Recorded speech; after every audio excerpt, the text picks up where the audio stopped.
د کابل بالاحصار لوړه کلا په 5مه میلادي پېړۍ کې د جنګي اهدافو لپاره ورغول شوه. د وخت بېلابېلو واکمنانو په دې کلا کې ژوند کړی او اوس یې تر پوځي هغه تاریخي اهمیت ډېر سوی دی.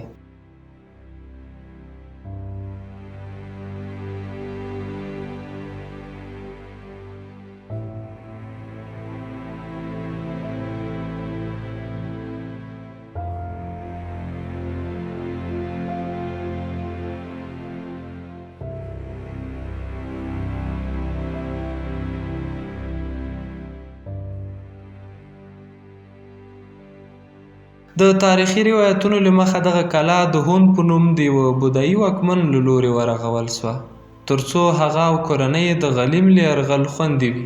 کله چې تیمورشاه د افغانستان پلازمینه له کندهار کابل ته راولېږدوله، د کابل په بالاحصار کې میشت شو او د امیر عبدالرحمن خان تر وخته افغان واکمنانو له همدې ځایه د هېواد چارې مدیریت کولې.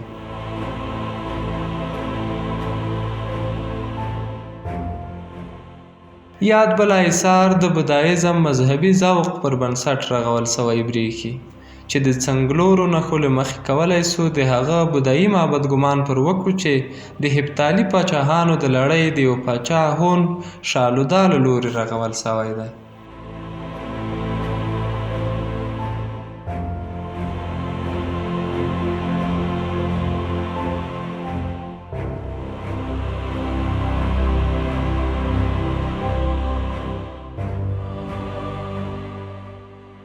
شپاړسمې پېړۍ په پای کې یو ازبک سردار بالاحصار 6 میاشتې کلابند او سخت جنګ یې پرې وکړ چې پکې دیوالونو او دروازو ته سخت زیان ورسېده. کله چې اکبر باچا لاهور د مغولو پلازمینه کړه نو په 1885 میلادي کال یې کابل نیغ په نیغه په خپل کنټرول کې واخیست. د هغه راهیسې په بالاحصار کې به تل د مغولو ګورنر میشت و.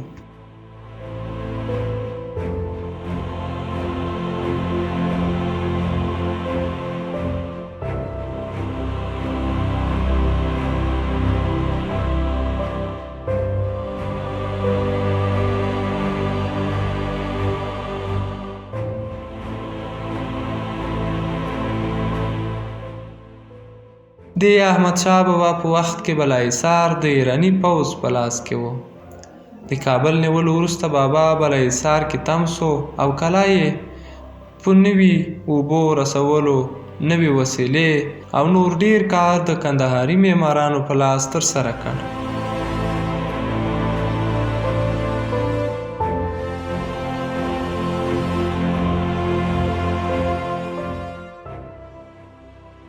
کله چې زوی تیمورشاه په 1983 میلادي کال کې پلازمینه د کندهار څخه کابل ته یووړه او په راتلونکو 20 کالو یې په بالاحصار بېلابېلې ودانۍ جوړې کړې چې تر ټولو مهمه یې د بالاحصار دننه ستره ماڼۍ وه چې انګریزانو د وتلو پر مهال وسوځوله.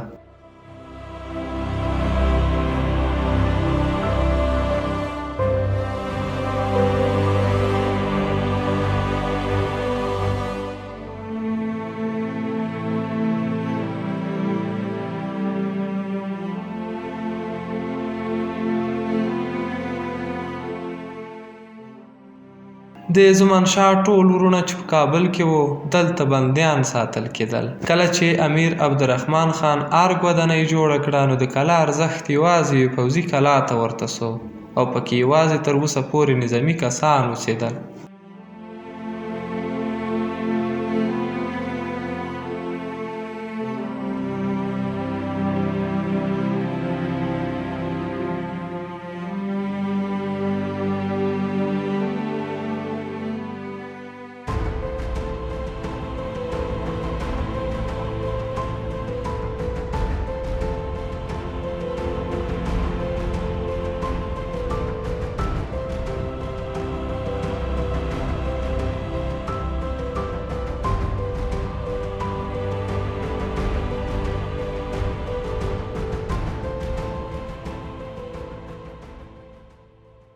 د سور لکوداتا او د شوروي لښکرو سره د جګړې وروسته د ډاکټر نجیب الله دولت لخوا د جنرال تڼي د کودتا د ټکولو په نیت بالاحصار بمبار او د کورنیو جګړو په دوره کې مجاهدینو لا پسې وران او چور کړ.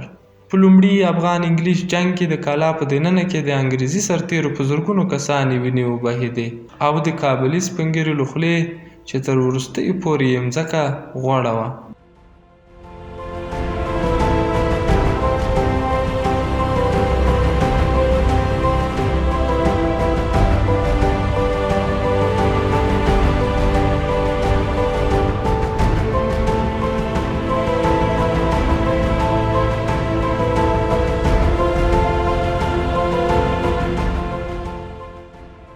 شاهي دوره کې دې کلا کې یو غونډ پوځیان، یوه سینما، یو لوی هال او مسجد ودان و.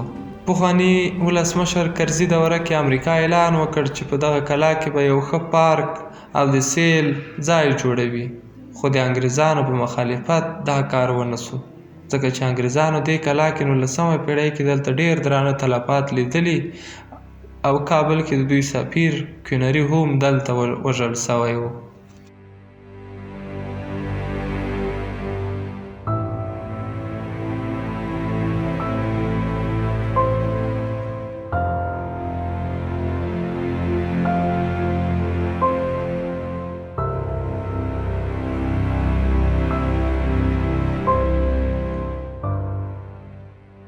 د ښه مرغه په 2021 د هند سفارت او د آغا خان پراختیایي شبکې ترمنځ د جوړېدو تړون لاسلیک سو چې کار یې روان و، خو تېر کال د دولت اوښتون او د اوسني دولت په تاریخي ودانیو رغولو کې نه دلچسپي او د افغان هویت دغه تاریخي چانس بیرته له لاسه ووت او دغه کلا بیرته د خپل بدن نړېدلو اجسامو ته په مایوسۍ کتلو اړه سوه.